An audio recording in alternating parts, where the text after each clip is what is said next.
तो गाइज, आप लोग कैसे हैं और आप लोगों की पढ़ाई कैसे चल रही है।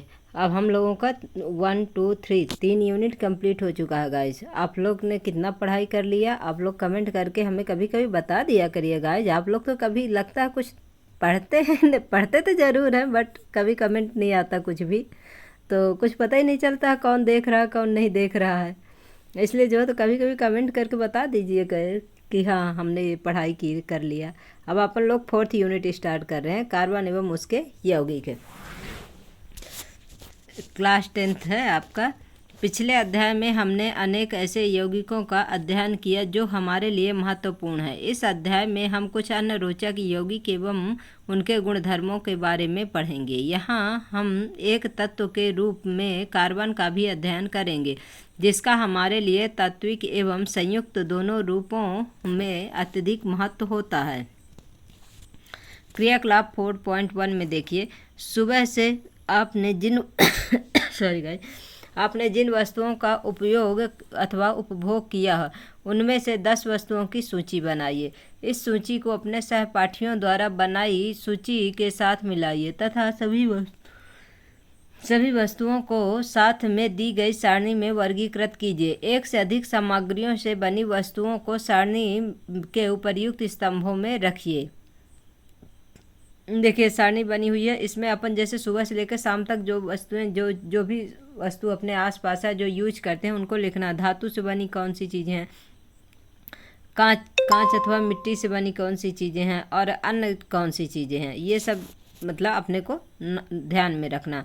अपनी जो नोटबुक होगी उसमें आपको लिखना है और देखना है कि हम लोगों ने क्या क्या सुबह से लेकर शाम तक ऐसी कौन सी चीज़ें हैं जो धातु से बनी यूज किए, जो कांच अथवा मिट्टी से बनी वस्तुएं यूज किए और जो कोई किसी अन्य पदार्थ से बना हुआ है उसे यूज किए।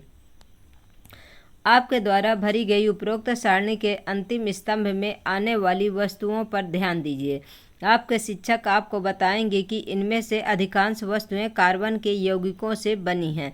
इसका परीक्षण करने के लिए क्या आप कोई विधि सोच सकते हैं?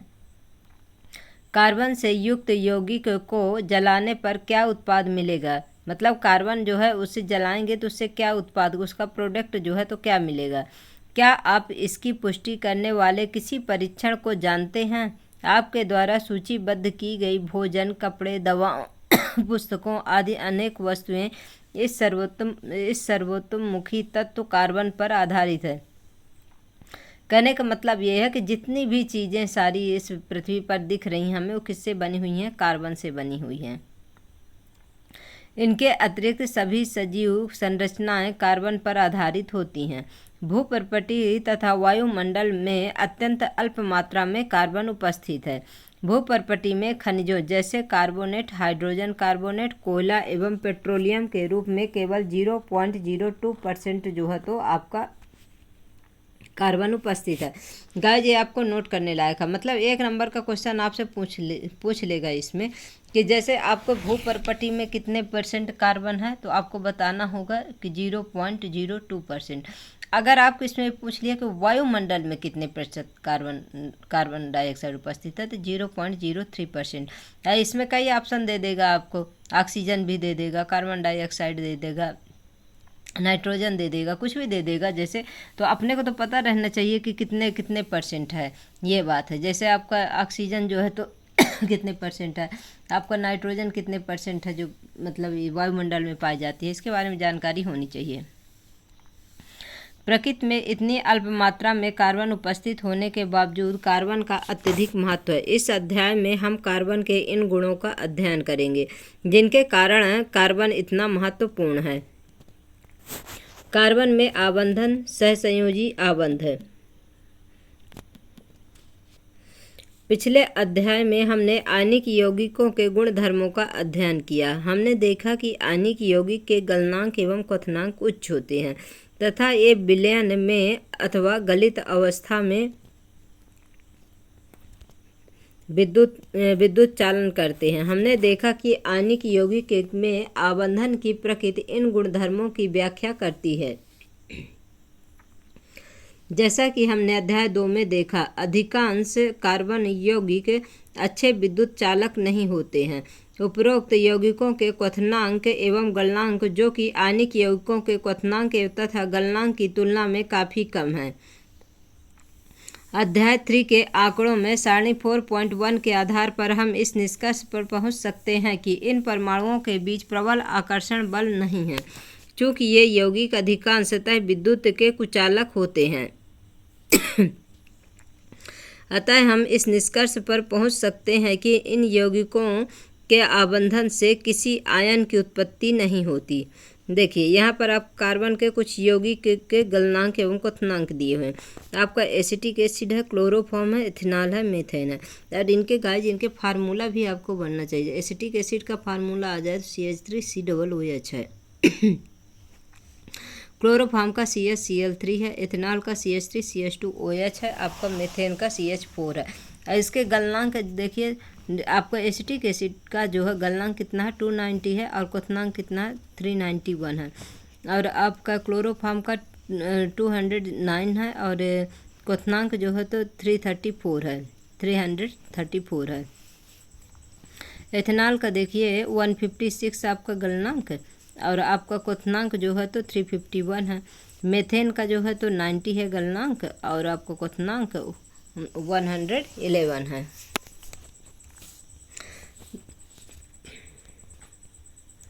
कक्षा 9 में हमने विभिन्न तत्वों की संयोजन क्षमता, संयोजकता तथा इलेक्ट्रॉनों की संख्या पर इनकी निर्भरता के बारे में अध्ययन किया।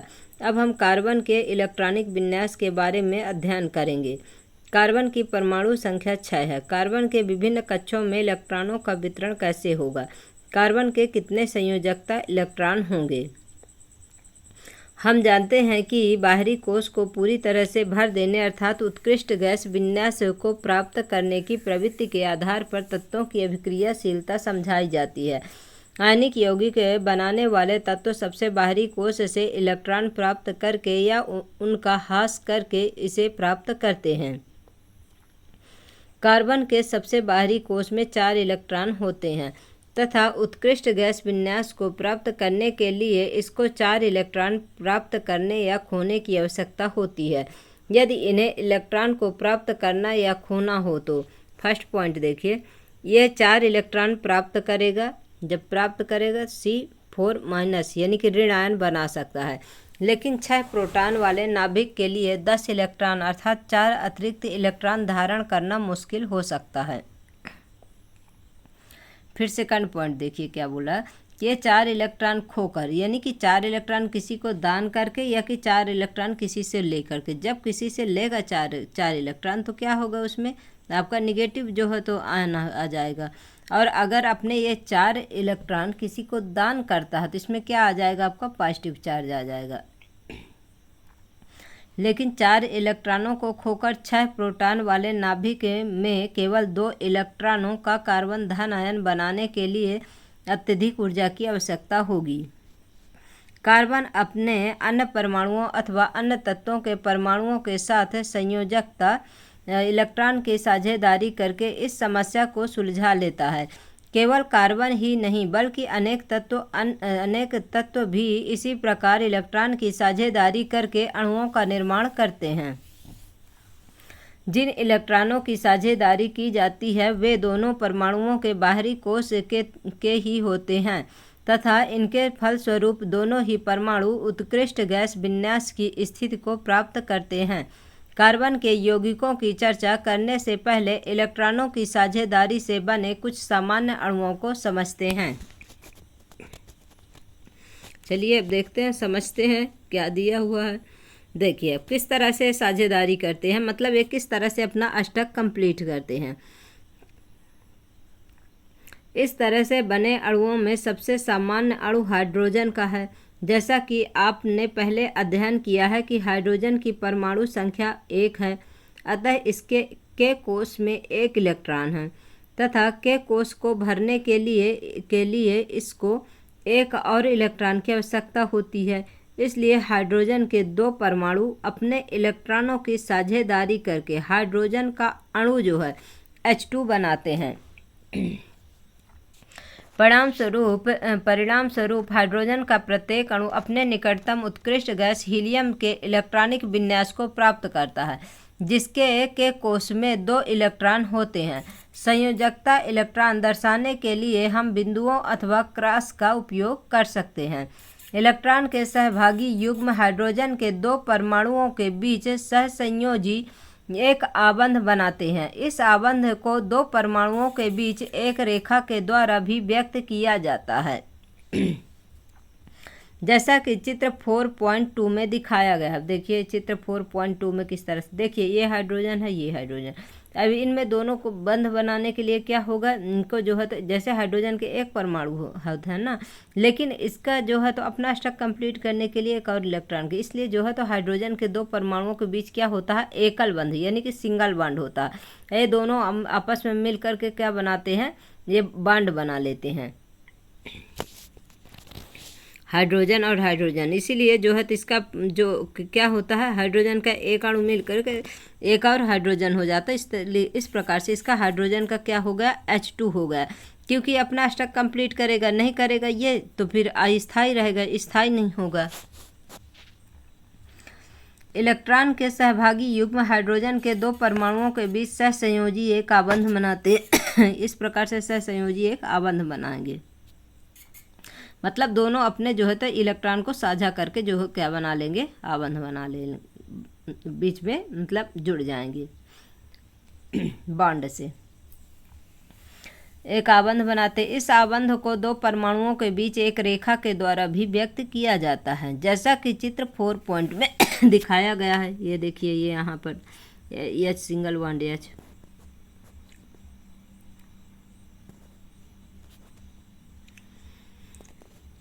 क्लोरीन की परमाणु संख्या 17 है। इसका इलेक्ट्रॉनिक विन्यास तथा संयोजकता क्या होगी। क्लोरीन क्या है, द्विपरमाणविक अणु है। क्लोरीन Cl2 बनाती है। क्या आप इस अणु के इलेक्ट्रॉन बिंदु संरचना बना सकते हैं। याद रखिए कि केवल संयोजकता कोश इलेक्ट्रॉन को ही चित्रित करने की आवश्यकता होगी। तो इसके बाह्यतम कोश में जितने इलेक्ट्रॉन होंगे वही क्या है, इसकी संयोजकता है। इसके बाह्यतम कोश में कितने इलेक्ट्रॉन होते हैं, 7 होते हैं। और इसे अपना ये अष्टक कंप्लीट करने के लिए 1 इलेक्ट्रॉन की आवश्यकता पड़ती है। इस प्रकार से इसका जो है तो 8 हो जाएगा और ये क्या हो जाएगा, अपना जो है तो अष्टक कंप्लीट कर लेगा। इलेक्ट्रॉन बिंदु संरचना बना सकते हैं। याद रखिए कि केवल संयोजकता कोश इलेक्ट्रॉन को ही चित्रित करने की आवश्यकता होती है।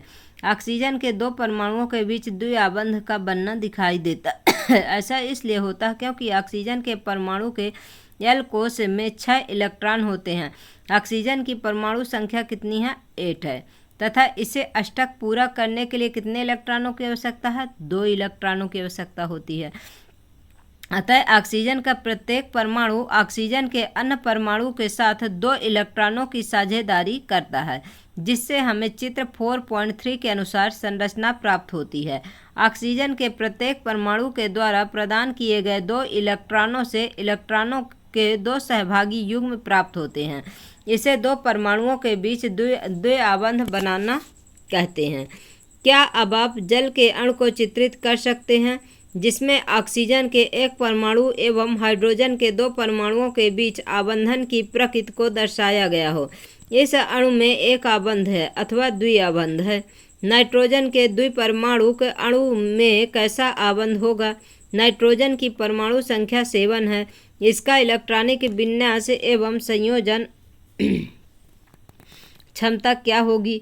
अष्टक प्राप्त करने के लिए नाइट्रोजन के एक अणु में नाइट्रोजन का प्रत्येक परमाणु 3 इलेक्ट्रॉन देता है, जिससे इलेक्ट्रॉन के 3 सहभागी युग्म प्राप्त होते हैं। इसे 2 परमाणुओं के बीच त्रिआबंध का बनना कहा जाता है। N2 की इलेक्ट्रॉन बिंदु संरचना तथा इसके त्रिआबंध को चित्र 4.4 के अनुसार दर्शाया जा सकता है। अब देखिए, पहले ऑक्सीजन वाले को देखते हैं। ये देखिए ऑक्सीजन के ऑक्सीजन में कितने इलेक्ट्रॉन, देखिए बाह्यतम कोश में जितने इलेक्ट्रॉन हैं मतलब 2 और 8 होना चाहिए, तो 8 नहीं है क्योंकि इसकी जो परमाणु क्रमांक है कितना है ऑक्सीजन का, 8 है। 8 है तो पहले में K में कितना भर गया, आपका 2 इलेक्ट्रॉन भर गया।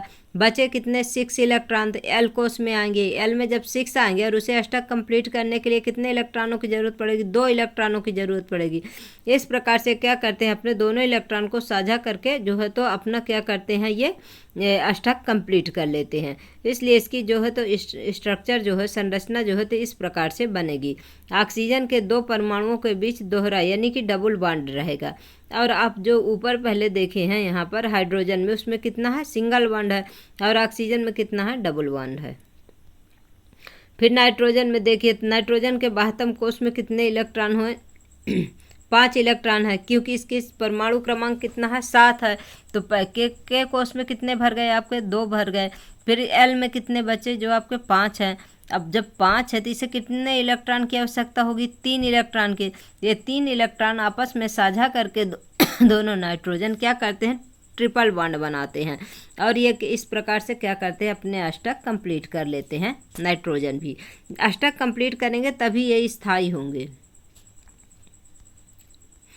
गाइज, अगर आप लोगों को ये नहीं समझ में आएगा कोई भी, जैसे जो पढ़ा रही हूँ, तो आप लोग ज़रूर कमेंट करिएगा, फिर से हम इसे बता देंगे, जैसे क्योंकि उसे शार्ट्स में थोड़ा बता देंगे ना, जैसे थोड़ा सा जो भी पार्ट आपको नहीं समझ में आता उसे ज़रूर कमेंट बॉक्स में छोड़ दीजिएगा। अमोनिया के अणु का सूत्र NH3 है। क्या आप इस अणु की इलेक्ट्रॉन बिंदु संरचना को चित्रित कर सकते हैं? तो देखिए, एक नाइट्रोजन के साथ क्या होगा, 3 हाइड्रोजन परमाणु जुड़ जाएगा, NH3 में चित्रित है। फिर कर सकते हैं, जिससे यह दर्शाया गया हो कि कैसे सभी 4 परमाणुओं को उत्कृष्ट गैस विन्यास की स्थिति प्राप्त हुई। इन अणुओं में एक द्विआबंध और त्रिकोण सा आबंध होगा। अब हम मेथेन को देखते हैं, जो कार्बन का यौगिक है। ईंधन के रूप में मेथेन का अधिकाधिक उपयोग होता है तथा यह बायोगैस एवं संपीड़ित गैस, प्राकृतिक गैस CNG का प्रमुख घटक है। मेथेन जो है, यह कार्बन के सर्वाधिक सरल यौगिकों में से एक है। मेथेन का सूत्र क्या होता है, तो CH4 होता है। जैसा कि आप जानते हैं, हाइड्रोजन की संयोजकता कितनी है, 1 है। कार्बन चतुस्संयोजक है, क्योंकि इसके 4 संयोजकता इलेक्ट्रॉन होते हैं। अब काहे क्यों होते हैं, देखिए इसका मतलब, जो कार्बन है उसके 4 संयोजकता इलेक्ट्रॉन, क्योंकि इसका परमाणु क्रमांक 6 है। जब आप इलेक्ट्रॉन भरेंगे तो क्या के कोष में आपके 2 इलेक्ट्रॉन भर जाएंगे, फिर इसके बाद 8 भरेगा, तो 8 के लिए क्या है, इसमें जो है तो 4 ही इलेक्ट्रॉन बचते हैं। इस प्रकार से इसके 72 कोष में मतलब इसका जो संयोजकता है कार्बन की कितनी हो जाएगी, 4 संयोजकता हो जाएगी, क्योंकि इसके 4 संयोजकता इलेक्ट्रॉन होते। उत्कृष्ट गैस विन्यास की स्थिति को प्राप्त करने के लिए कार्बन इन इलेक्ट्रॉनों की साझेदारी हाइड्रोजन के 4 परमाणुओं के साथ करता है। जैसा कि चित्र 4.5 में अब देखिए किस प्रकार से ये हाइड्रोजन जो है तो चारों ये कार्बन से जुड़ा हुआ है, ये सिंगल बॉन्ड करके ही। मेथेन के इलेक्ट्रॉन बिंदु संरचना CH4 होता है। इस प्रकार से इसकी संरचना हो गई। इस प्रकार 2 परमाणुओं के बीच इलेक्ट्रॉन के एक युग्म की साझेदारी के द्वारा बनने वाले आबंध सहसंयोजी आबंध कहलाते हैं। सहसंयोजी आबंध वाले परमाणुओं के में भीतर तो प्रबल आबंध होता है, लेकिन इनका अंतरा आणविक बल दुर्बल होता है। फलस्वरूप इन यौगिकों के क्वथनांक एवं गलनांक कम होते हैं। चूँकि परमाणुओं के बीच इलेक्ट्रॉनों की साझेदारी होती है और आवेशित कण बनते हैं, सामान्यतः ऐसे सहसंयोजी यौगिक विद्युत के कुचालक होते हैं। यानी कार्बन क्या है, विद्युत का कुचालक है। चलिए देखते हैं कार्बन के पर रूप में क्या क्या है। प्रकृति में कार्बन तत्व अनेक विभिन्न भौतिक गुणों के साथ विविध रूपों में पाया जाता है। हीरा एवं ग्रेफाइट दोनों ही कार्बन के परमाणुओं से बने हैं। कार्बन के परमाणुओं के परस्पर आबंधन के तरीकों के आधार पर ही इनमें अंतर होता है। हीरे में कार्बन का प्रत्येक परमाणु कार्बन के 4 अन्य परमाणुओं के साथ आबंधित होता है, जिससे एक दृढ़ क्या होगा, त्रिआयामी संरचना बनेगी। जैसे आपसे हीरे की संरचना पूछ ले किस प्रकार से होती है, त्रिआयामी होती है। लेकिन कितने कार्बन परमाणुओं से जुड़ा रहता था, 4 अन्य कार्बन परमाणुओं से जुड़ा रहता है। ग्रेफाइट में कार्बन के प्रत्येक परमाणु का आबंधन कार्बन के 3 अन्य परमाणुओं के साथ एक ही तल पर होता है, जिससे यह षटकोणीय व्यूह मिलता है। इनमें से एक आबंध द्विआबंधी होता है, जिसके कारण कार्बन की संयोजकता पूर्ण होती है। ग्रेफाइट की संरचना षटकोणीय तल एक दूसरे के ऊपर व्यवस्थित होते हैं।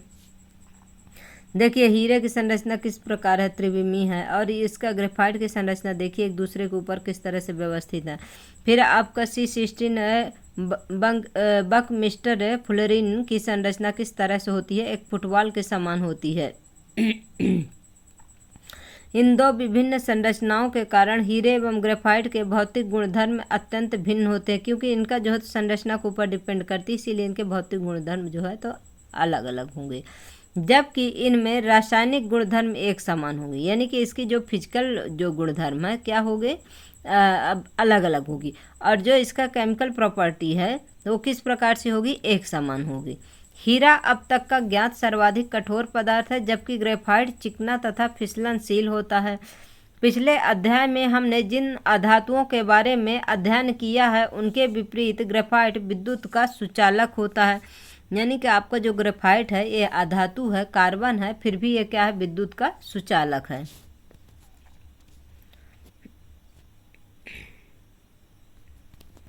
शुद्ध कार्बन को अत्यधिक उच्च दाब एवं ताप पर उपचारित करके हीरे को संश्लेषित किया जा सकता है। ये संश्लिष्ट हीरे आकार में छोटे होते हैं, लेकिन अन्यथा ये प्राकृतिक के हीरों से अभेदनीय होते हैं। फ्लोरीन कार्बन अपरूप का अन्य वर्ग है। सबसे पहले कार्बन 60 की पहचान की गई, जिसमें कार्बन के परमाणु फुटबॉल के रूप में व्यवस्थित होते हैं। चूँकि यह अमेरिकी आर्किटेक्ट बकमिस्टर फुलरिन जो है तो बकमिस्टर फुलर द्वारा डिजाइन किए गए जियोडेसिक गुंबद के समान लगते हैं, इसीलिए इस अणु को फुलेरिन नाम दिया गया। ये जो आपको ये दिए हुआ है, ये देखिए संरचना C60 बकमिस्टर फुलेरिन की संरचना है ये। फिर अपन देखते हैं क्या, कार्बन की सर्वोत्मुखी प्रकृति। अब कार्बन की क्या क्या जो है तो मतलब किस किस चीज़ से क्या क्या बनता है कार्बन से। विभिन्न तत्वों एवं यौगिकों में हमने इलेक्ट्रॉनों की साझेदारी द्वारा सहसंयोजी आबंध का निर्माण देखा। हमने सरल कार्बन यौगिक मेथेन की संरचना भी देखी। अध्याय के आरंभ में हमने देखा कि कितनी वस्तुओं में कार्बन पाया जाता है। वस्तुतः हम स्वयं भी कार्बन के यौगिकों से बने हुए हैं। हाल ही में रसायन शास्त्रियों द्वारा सूत्र सहित ज्ञात कार्बन यौगिकों की गणना की गई है, जो लगभग कई मिलियन आंकी गई है। अन्य सभी तत्वों के यौगिकों को एक साथ रखने पर भी इनकी संख्या उन सबसे कहीं अधिक है। ऐसा क्यों है कि यह गुणधर्म केवल कार्बन में ही मिलता है, किसी और तत्व में नहीं। सहसंयोजी बंध की प्रकृति के कारण कार्बन में बड़ी संख्या में यौगिक बनाने की क्षमता होती है। कार्बन में दो कारक देखे गए हैं। अब फर्स्ट पॉइंट देखिए क्या है, कार्बन में कार्बन के ही अन्य परमाणुओं के साथ आबंध बनाने की अद्वितीय क्षमता। मतलब कार्बन की इतनी लंबी श्रृंखला होती है कि जिसकी कोई सीमा नहीं होती है, जिससे बड़ी संख्या में अणु बनते हैं। इन गुण को श्रृंखलन कहते हैं। इन यौगिकों में कार्बन की लंबी श्रृंखला, कार्बन की विभिन्न शाखाओं वाली श्रृंखला अथवा वलय में व्यवस्थित कार्बन भी पाए जाते हैं। साथ ही कार्बन के परमाणु एक द्वि अथवा त्रिक आबंध से जुड़े होते हैं। कार्बन परमाणुओं के बीच केवल एक आबंध से जुड़े कार्बन के यौगिक संतृप्त यौगिक कहलाते हैं। जो आपका केवल एक आबंध यानी कि जो सिंगल बॉन्ड होगा उसे क्या बोलेंगे, संतृप्त यौगिक बोलेंगे। द्वि अथवा त्रि आबंध वाले यौगिक को क्या बोलेंगे, असंतृप्त यौगिक कहलाते हैं। ये नोट करने वाली गैज बात है, क्योंकि संतृप्त असंतृप्त सैचुरेटेड और अनसैचुरेटेड जो है तो आपके इसमें कौन से बॉन्ड होते हैं ये ध्यान रखना जरूरी है। इसलिए जो है तो इसमें आपका जो संतृप्त यौगिक है उसमें क्या होगा, आपका एकल बंध यानी कि सिंगल बॉन्ड होगा आपका। और जो आपका असंतृप्त यौगिक है उसमें कौन सा होगा, उसमें डबल बॉन्ड और ट्रिपल बॉन्ड होगा। कार्बन यौगिकों में जिस सीमा तक श्रृंखलन का गुण पाया जाता है वह किसी और तत्व में नहीं मिलता। सिलिकॉन हाइड्रोजन के साथ यौगिक बनाते हैं जिनमें 7 या 8 परमाणुओं तक की श्रृंखला हो सकती है, लेकिन यह यौगिक अति अभिक्रियाशील होते हैं। कार्बन कार्बन आबंध अत्यधिक प्रबल होता है, अतः यह स्थायी होता है। फलस्वरूप अनेक कार्बन परमाणुओं के साथ आपस में जुड़े हुए अनेक यौगिक प्राप्त होते हैं। चूंकि कार्बन की संयोजकता 4 होती है, अतः इसमें कार्बन के 4 अन्य परमाणुओं अथवा कुछ एक संयोजन तत्वों के परमाणुओं के साथ आबंधन की क्षमता होती है। Oxygen, hydrogen, nitrogen, sulphur, chlorine तथा अनेक अन्य तत्वों के साथ कार्बन के यौगिक बनते हैं। फलस्वरूप ऐसे विशेष गुण वाले यौगिक बनते हैं जो अणु में कार्बन के अतिरिक्त उपस्थित तत्व पर निर्भर करते हैं। अधिकतर तत्व अन्य तत्वों के साथ कार्बन द्वारा बनाए गए आबंध अत्यंत प्रबल होते हैं, जिनके फलस्वरूप ये यौगिक अतिशय रूप में स्थायी होते हैं। कार्बन द्वारा प्रबल आबंधों के निर्माण का एक कारण है इसका छोटा आकार भी है। इसके कारण इलेक्ट्रॉन के सहभागी युग्मों को नाभिक मजबूती से पकड़े रहता है। बड़े परमाणुओं वाले तत्वों से बने आबंध तुलना में अत्यंत दुर्लभ होते हैं। फिर कार्बनिक यौगिक देखिए। क्या आप जानते हैं कार्बन में पाए जाने वाले 2 विशिष्ट लक्षणों चतुस्संयोजकता और श्रृंखलन से बड़ी संख्या में यौगिकों का निर्माण होता है। अनेक यौगिकों में अकार्बनिक परमाणु अथवा परमाणु के समूह विभिन्न कार्बन श्रृंखलाओं से जुड़े होते हैं।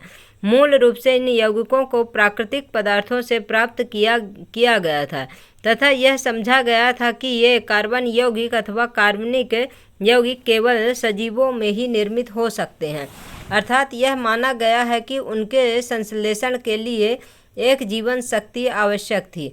1828 में फ्रेडरिक बोहलर ने अमोनिया साइनेट से यूरिया बनाकर इसे असत्य प्रमाणित किया, लेकिन कार्बाइड, कार्बोनेट तथा बाइकार्बोनेट लवणों के अतिरिक्त सभी कार्बन यौगिकों का अध्ययन अभी भी कार्बनिक रसायन के अंतर्गत होता है। यानी कि बोहलर जो है तो क्या है, यूरिया बनाए थे। इस चीज़ को भी ध्यान रखिएगा। किससे बनाए थे? अमोनिया साइनेट से यूरिया बना करके। फिर देखिए संतृप्त एवं असंतृप्त कार्बन यौगिक। कौन सा संतृप्त है? अभी अपन देखें ना, जो सिंगल बॉन्ड है वो क्या है? संतृप्त है। जो डबल और ट्रिपल बॉन्ड है वो क्या है? असंतृप्त है। मेथेन की संरचना हम पहले ही समझ चुके हैं। कार्बन एवं हाइड्रोजन से बनने वाला अन्य यौगिक एथेन है, जिसका सूत्र C2H6 है। सरल कार्बन यौगिकों की संरचना प्राप्त करने के लिए सबसे पहले कार्बन के परमाणुओं को एक आबंध के द्वारा आपस में जोड़ा जाता है तथा फिर कार्बन की शेष संयोजकता को संतुष्ट करने के लिए हाइड्रोजन के परमाणुओं का उपयोग करते हैं। उदाहरण के लिए निम्नलिखित चरणों में एथेन की संरचना को प्राप्त किया जाता है। एथेन का सूत्र आपका क्या है? C2H6 है। मेथेन का क्या होता है? CH4 होता है।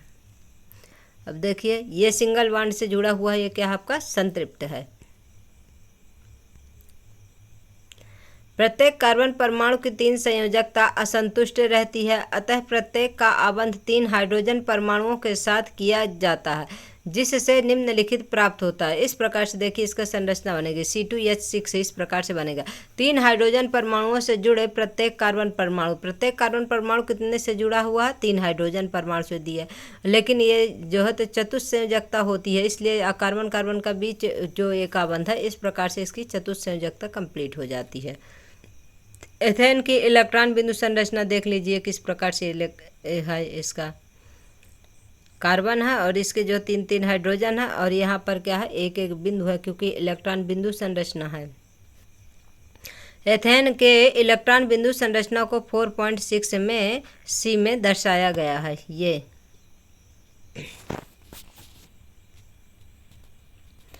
क्या आप इसी प्रकार प्रोपेन की संरचना चित्रित कर सकते हैं, जिसका आणविक सूत्र है C3H8। आप लोग नोटबुक रखिएगा गाइज। और methane, ethane, propane, butane, pentane, hexane, octane, नोनेन, decane, इनके सबके फार्मूला नोट करते जाइएगा। आपका प्रोपेन का क्या होगा, C3H8 होता है। आप देखेंगे कि सभी परमाणुओं की संयोजकता उनके बीच बने एक आबंध से संतुष्ट होते हैं। ऐसे यौगिकों को संतृप्त यौगिक कहते हैं। सामान्यतः ये यौगिक अधिक अभिक्रियाशील नहीं होते हैं, जो सिंगल बॉन्ड ये होते हैं और ये जो संतृप्त यौगिक होते हैं। किंतु कार्बन एवं हाइड्रोजन के एक अन्य यौगिक का सूत्र C2H4 है, जिसे जो है एथीन कहते हैं। इस अणु को कैसे चित्रित कर सकते हैं, हम पहले जैसे चरणबद्ध विधि अपनाएंगे। देखिए C सिंगल बॉन्ड C यानी कि कार्बन सिंगल बॉन्ड कार्बन है। एक आबंध से जुड़े कार्बन परमाणु किस तरह से जुड़े हैं, देखिए एक कार्बन एथीन है, C2H4 हो गया। इसका चरण फर्स्ट में किस तरह कार्बन कार्बन जुड़ा हुआ है। फिर चरण सेकंड में देखिए इसमें क्या है, दो दो हाइड्रोजन जुड़े हुए हैं कार्बन के साथ, क्योंकि इसका फार्मूला क्या है आप अभी देखे हैं ना यहाँ पर, ये देखिए कितना है, C2H4 है। ये क्या है, एथीन, ईन यानी डबल बॉन्ड। हम देखते हैं कि प्रति कार्बन परमाणु के एक संयोजकता चरण 2 असंतुष्ट रहती है। इसको तभी संतुष्ट किया जा सकता है जब दो कार्बन के बीच द्विआबंध हो, जिसमें हमें निम्नलिखित प्राप्त होंगे। मतलब ये चरण सेकंड जो दिया इस प्रकार तो लिखा है, लेकिन ये क्या है, चतुस्संयोजकता नहीं है। इस प्रकार से क्या है, ये संतुष्ट नहीं है। जब इसके बीच में एथीन यानी एथीन C2H4 यानी कि जब इसके बीच में डबल बॉन्ड लग जाएगा तब ये क्या हो जाएगा, संतुष्ट हो जाएगा। एथीन की इलेक्ट्रॉन बिंदु संरचना दी गई है। अब देखिए इधर इलेक्ट्रॉन किस प्रकार से, दो कार्बन है आपके, इसमें दो हाइड्रोजन, ये दो हाइड्रोजन है, ये दो जो XX बने हैं तो क्या है, ये सिंगल बॉन्ड है। ये क्या है, हाइड्रोजन का एक इलेक्ट्रॉन, मतलब ये सिंगल बॉन्ड से जुड़े हुए हैं यहाँ जो H है आपका, और हाइड्रोजन का एक बॉन्ड हो गया, मतलब हाइड्रोजन और कार्बन से जुड़ा हुआ है। तो इधर जो हाइड्रोजन है कार्बन से दो जुड़े हैं तो दो ये हो गया, और जो डबल बॉन्ड है तो ये क्या हो गया, 4 हो गया। यानी कि कार्बन की जो चतुस्संयोजकता है वो कंप्लीट हो गई आपकी। एथीन की आप इलेक्ट्रॉन बिंदु संरचना देख लीजिए किस प्रकार से बनाते हैं। ये है हाइड्रोजन एवं कार्बन के एक अन्य यौगिक का सूत्र C2H2 है, जिसे इथाइन कहते हैं। इथाइन, आइन यानी ट्रिपल बॉन्ड होता है, इन यानी डबल बॉन्ड होता है, एन यानी सिंगल बॉन्ड होता है। एथाइन कहते हैं। क्या आप एथाइन की इलेक्ट्रॉनिक बिंदु संरचना का चित्रण कर सकते हैं। इनकी संयोजकता को संतुष्ट करने के लिए दो कार्बन परमाणुओं के बीच कितने आबंध की आवश्यक है। कार्बन परमाणुओं के इस प्रकार द्वियात्रिक आबंध वाले कार्बन यौगिकों को कार्बन यौगिक कहते हैं तथा ये संतृप्त कार्बन यौगिक की तुलना में अधिक अभिक्रियाशील होते हैं। यानी जो आपका सिंगल बॉन्ड रहता है, जो संतृप्त कार्बन यौगिक है, वो कम अभिक्रियाशील रहेगा, और जो आपका ये डबल बॉन्ड है, ट्रिपल बॉन्ड है, वो क्या होगा, आपका अधिक अभिक्रियाशील होगा, और इन्हें क्या बोलते हैं, असंतृप्त यौगिक बोलते हैं। गाइज आज के लिए इतना ही। इसके आगे नेक्स्ट पार्ट में अपन पढ़ेंगे, क्योंकि वीडियो बड़े होने से हमको अपलोड करने में दिक्कत होती है। तो आप लोग हमारे क्लास को पढ़िए, लाइक करिए, सब्सक्राइब करिए, शेयर करिए। Thank you so much guys.